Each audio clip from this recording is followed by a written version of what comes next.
Good morning. आज हम पढ़ेंगे स्क्वायर। तो स्क्वायर का पहले डिफिनेशन जानेंगे कि स्क्वायर का डिफिनेशन क्या होता है।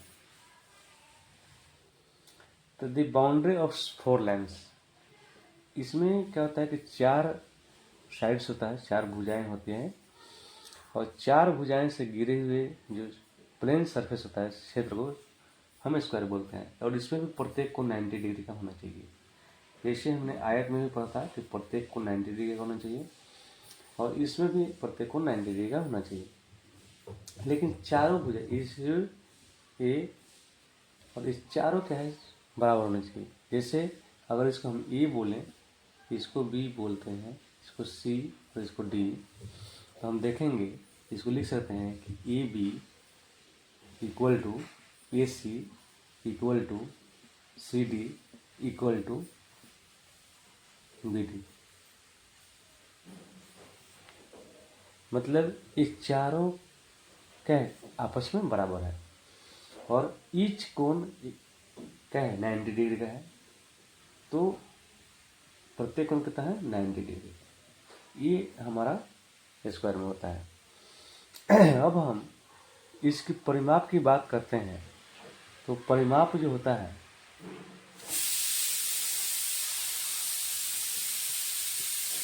परिमाप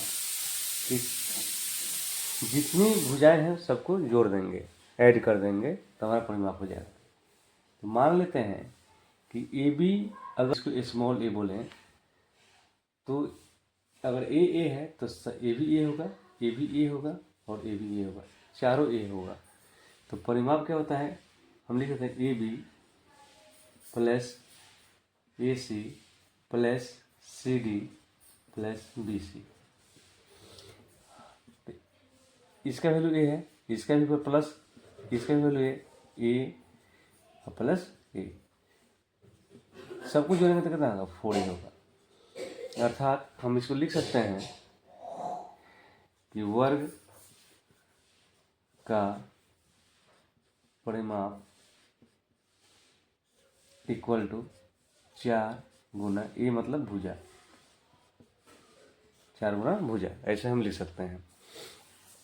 तो ये हमारा आयत का परिमाप निकलता है, इसको हम याद रखेंगे। अब हम सबसे पहले एक आयत भी पढ़ता था कि आयत में हमने क्या देखा था कि किसी भी आयत का क्षेत्रफल निकालता तो उसमें लंबाई गुना चौड़ाई होता था। तो वर्ग में भी यही होगा, लंबाई गुना चौड़ाई। तो वर्ग का क्षेत्रफल इक्वल टू होगा लंबाई, अर्थात लंबाई अगर ए बी है तो चौड़ाई कितना होगा ए सी होगा, गुना ए सी लिख सकते हैं। और ए बी किसके बराबर है सी डी के, तो सी डी भी लिख सकते हैं गुना सी ए किसके बराबर है बी डी के, तो बी डी भी लिख सकते हैं। अब क्या है कि इसका भी वैल्यू हम देखते हैं कि सबका वैल्यू ए है, तो ए इंटू ए अर्थात ए स्क्वायर। तो वर्ग का क्षेत्रफल क्या हुआ, ये क्या है भुजा मानते हैं, ए को हमने साइड माना था, तो इसलिए वर्ग की क्षेत्रफल बराबर भुजा इंटू भुजा भी लिख सकते हैं हिंदी में, या इसको लिखते हैं भुजा का होल स्क्वायर। तो ये हमारा एक फॉर्मूला आता है, इसको हम लोग याद रखेंगे। तो हम सीख गए कि स्क्वायर में वर्ग का परिमाप और वर्ग का क्षेत्रफल कैसे निकालेंगे। अब इस पर हम क्वेश्चन कर लेंगे तो हमको पूरा क्लियर हो जाएगा।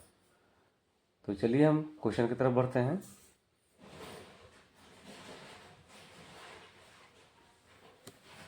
तो अभी एक क्वेश्चन दिया हुआ है कि अगर वर्ग की भुजा 3 सेंटीमीटर है तो इसका परिमाप और क्षेत्रफल निकालें।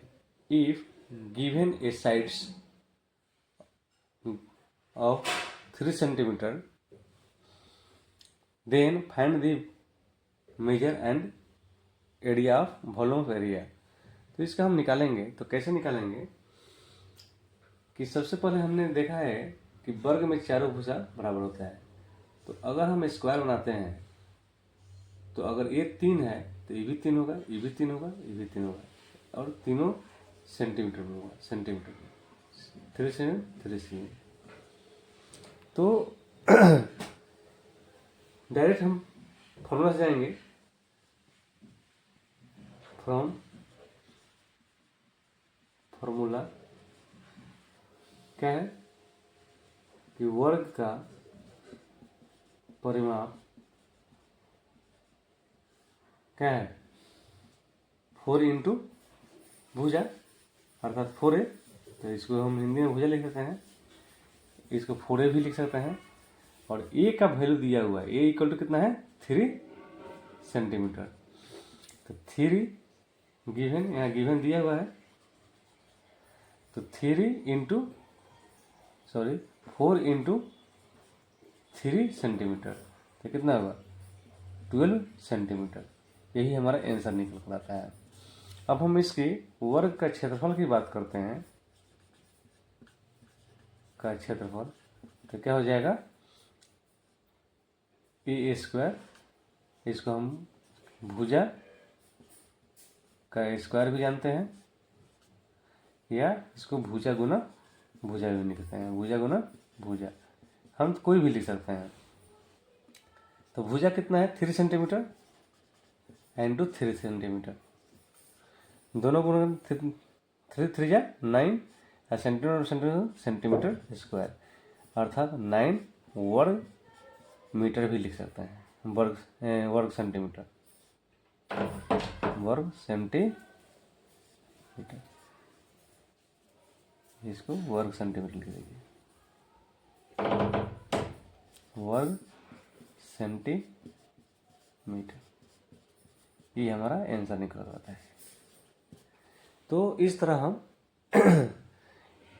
वर्ग का अगर भुजा दिया हुआ है तो इसका क्षेत्रफल और परिमाप निकाल सकते हैं। तो नेक्स्ट क्लास में हम देखेंगे कि आगे क्या पढ़ना है।